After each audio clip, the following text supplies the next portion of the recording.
Hello, and thank you for joining us again for the final in our series of 4 coffee break webinars dealing with dispute resolution provisions in commercial agreements. My name's Jane Wessel and I'm a partner in Shepherd and Wedderburn's International Disputes Practice. I'm here with my partner Barbara Bolton, who works in our Commercial Dispute Resolution Department. Hello again. So over the past 3 sessions, we've looked at the main points to consider in preparing dispute resolution clauses: choice of law, jurisdiction, and method of dispute resolution. All 3 sessions were recorded, so if you've missed any of them, you can go back and view them whenever convenient. It's not really important in what order you view those first 3 sessions because each stands alone, although the topics are interconnected. So in this final session, we're going to attempt to draw on some of the key points covered in the first 3 webinars and give some examples and practical drafting tips. Of course, standard clauses should always be approached with great caution because there is no one size that fits all, and in each case consideration needs to be given to the factors we've touched on during these webinars.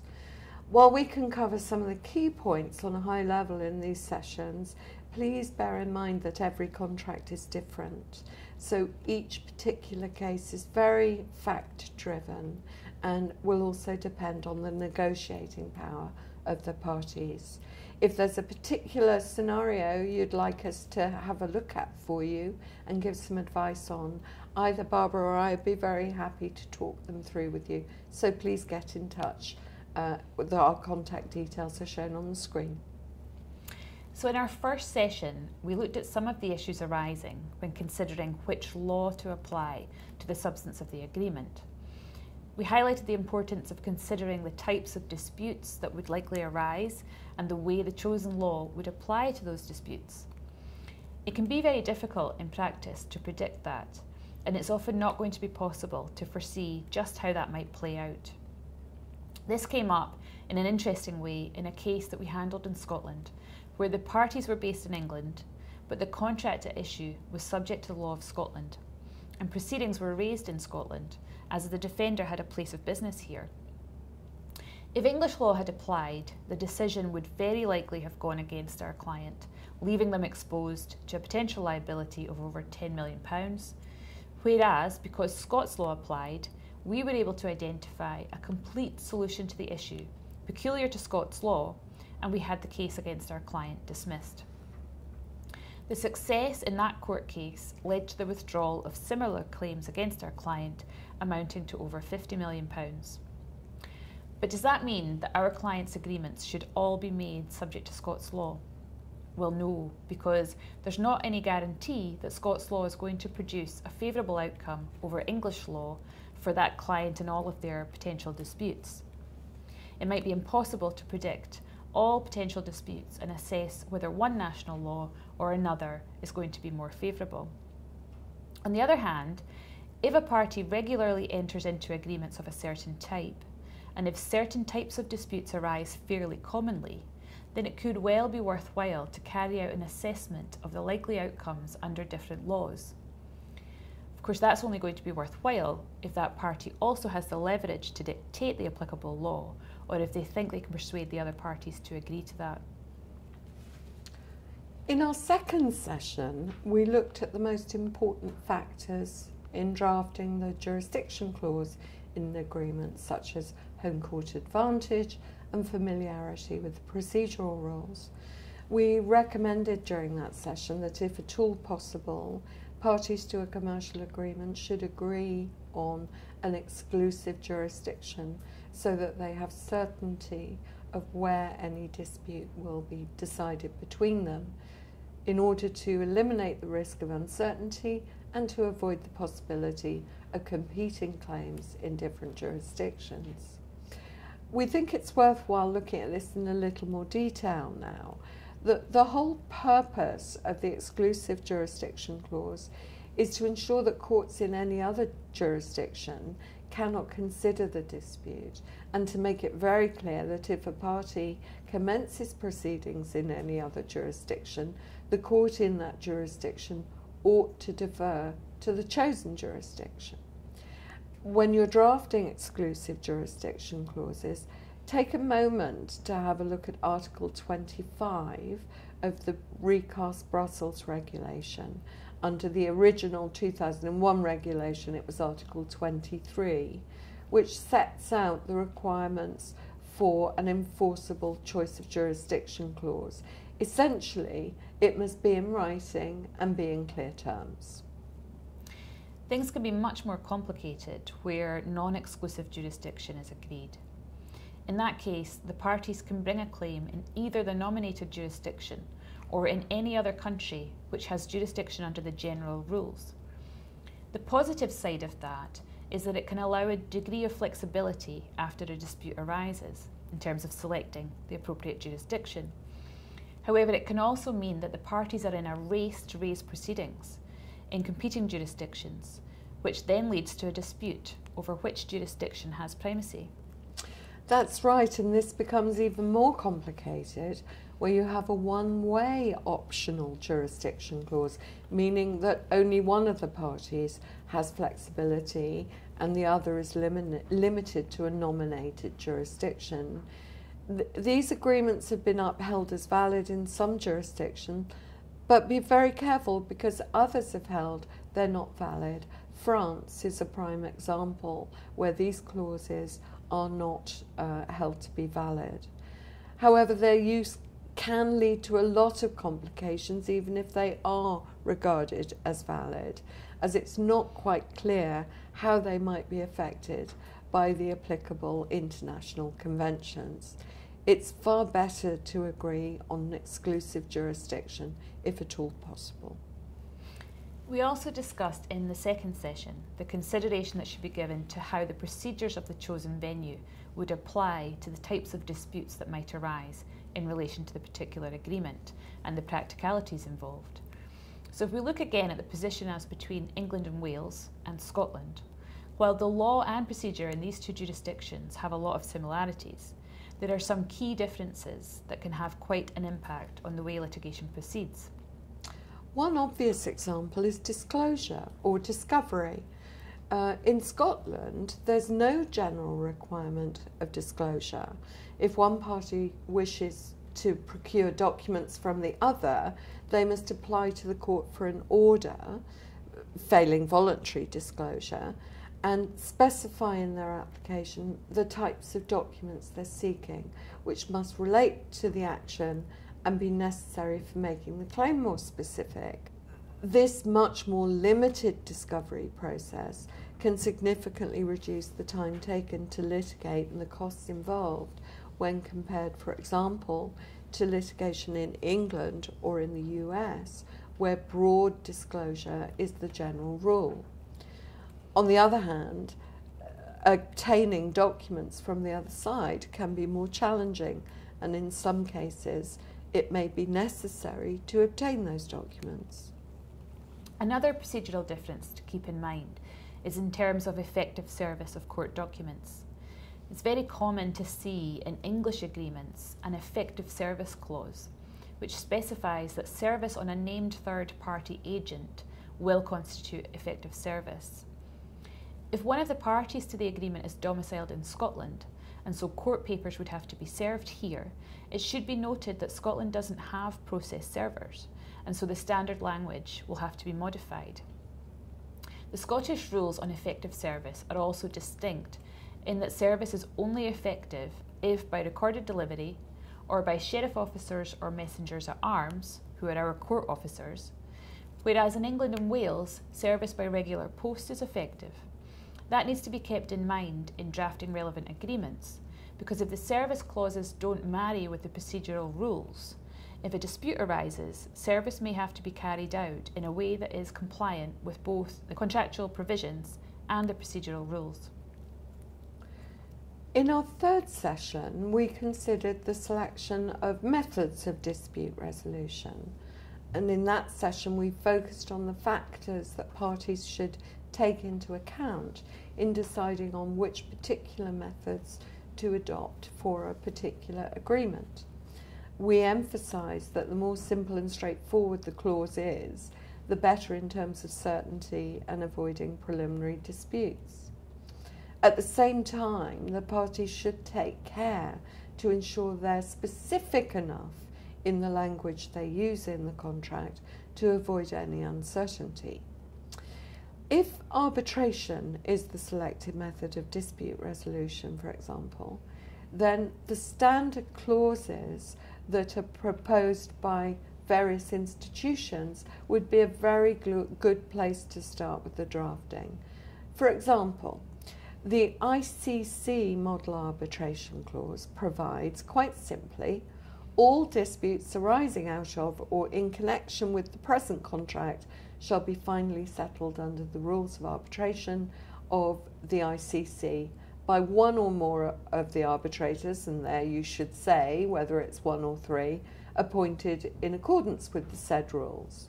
You should add to that the forum for the arbitration, so we'd say the arbitration shall take place in London, as an example. And you should also make sure, as we pointed out in our first webinar, to add the applicable law. So the law of the agreement, including this dispute resolution clause, shall be the laws of England and Wales, as an example.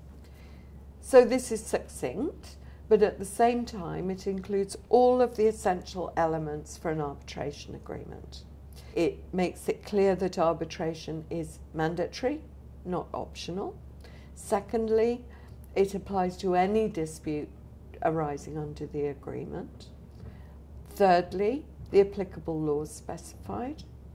Fourthly, the seat of the arbitration is specified, so we know which procedural rules apply. And finally, the applicable arbitration rules are identified very clearly, and those will include the method of appointment of the arbitrators. It all becomes rather more complicated where the parties try to agree a hybrid dispute resolution mechanism specific to their contract. That's right. These are sometimes referred to as waterfall clauses. They'll provide for a staged or tiered dispute resolution process. They might start with, for example, an attempt to resolve the dispute through good faith negotiations, failing which the dispute will be deferred to formal mediation, failing which it can be resolved by either arbitration or by court proceedings. The impetus for these more complex arrangements is understandable.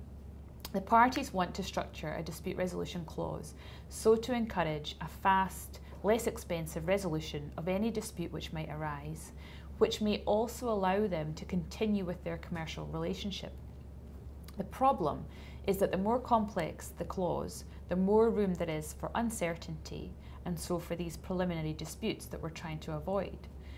So, for example, some national courts don't recognise agreements to agree or agreements to negotiate, and that would mean that the initial step in the tiered arrangement that we've just summarised would be held to be invalid and so unenforceable. Even where agreements to negotiate are enforceable, they have to be sufficiently specific, and that was an issue in the case of WA versus Grant Thornton, a High Court case involving a dispute which arose when WA, Grant Thornton's Hong Kong entity, was expelled from Grant Thornton's international network. The membership agreement contained a waterfall clause for dispute resolution, and that provided that in the first place, any dispute had to be referred to the chief executive of Grant Thornton. If that was unsuccessful, further referral was to the reconciliation panel. Only after unsuccessful completion of that conciliation process could arbitration proceedings be instigated. The first two stages failed, and so arbitration followed. WA challenged the jurisdiction of the tribunal in the arbitration proceedings on the basis that the first steps had not been followed. The tribunal disagreed. It held that it did actually have jurisdiction because the escalation steps prescribed in the agreement were insufficiently certain to be legally binding. That tribunal ruling was appealed to the High Court, but it agreed with the tribunal. So what is clear is that when you have a multi-stage procedure such as this, each step must be laid down in the intended dispute resolution process very clearly. The clause must specify what obligations each party has during the course of the procedure. They must also say very clearly when each stage of the process is to be considered exhausted, perhaps by giving a time limit within that's going to run. If you don't say that, then it's going to be difficult to say when your efforts at holding friendly discussions, for example, have been exhausted. How much discussion is enough? What's friendly enough to qualify? What precisely do the parties have to do in order to have satisfied this tier of the process? All of that should be spelled out as clearly and specifically as possible to ensure its enforceability. That's right. And the other issue with these complex arrangements is it's very difficult to identify a particular loss if one of the parties fails to comply with the initial stages. So they're going to be hard to enforce, and they have the potential to make getting to the determinative stage of the dispute resolution process more difficult and uncertain. On balance, in straightforward agreements, they're rarely going to be worthwhile. Another drafting technique that can cause uncertainty is the use of hybrid clauses, where the parties agree that one or both can choose either arbitration or litigation. So they're leaving the decision to be taken after the dispute has arisen. As we discussed in our third session, it's often difficult for parties to agree anything once a commercial dispute has arisen, and so it's really not wise to assume that agreement will be achievable at that point. Hybrid clauses create the potential for parallel proceedings. If the parties have the option to arbitrate or litigate, one party may raise a court action while the other initiates arbitration, so creating a preliminary dispute over which proceedings take precedence. As with jurisdiction, it's also possible to make those options one-way or asymmetrical, so one party has the option while the other can only either litigate or arbitrate. Whether or not those clauses are valid may depend on the court considering the matter and the applicable law, with some courts finding that one-way clauses are oppressive and so unenforceable. Another complexity that we see fairly regularly is where particular types of disputes are carved out for different methods of dispute resolution. So, for example, the parties might decide that they want their general commercial disputes to go to court litigation in a particular court, but that anything dealing with a particularly confidential subject matter they may prefer to put to arbitration. But this can lead to great difficulties because it may be very difficult to draw the line between the commercial disputes for the court and the confidential disputes for the arbitration, unless they can be very carefully defined in the agreement. So the overall message is to make the dispute resolution clause as simple and clear as possible, while at the same time ensuring that the essentials are all covered. It's not always as easy as it sounds. That brings us to the end of this set of webinars. We really hope that you found them useful, and please get in touch with us if you have any queries or indeed any feedback on these sessions. Yes, I have to say Barbara and I have really enjoyed putting these webinars together. If you've watched our previous webinars in this series, you'll know that Barbara and I have put together this desktop guide that walks through the key points we've covered in the series. If you don't already have one, just get in touch and we'd be happy to send one on to you. And of course, just contact us anytime if you'd like to talk through a particular dispute resolution clause for an agreement that you're working on. Thanks for joining us, and just remember the key message: make a choice and keep it simple.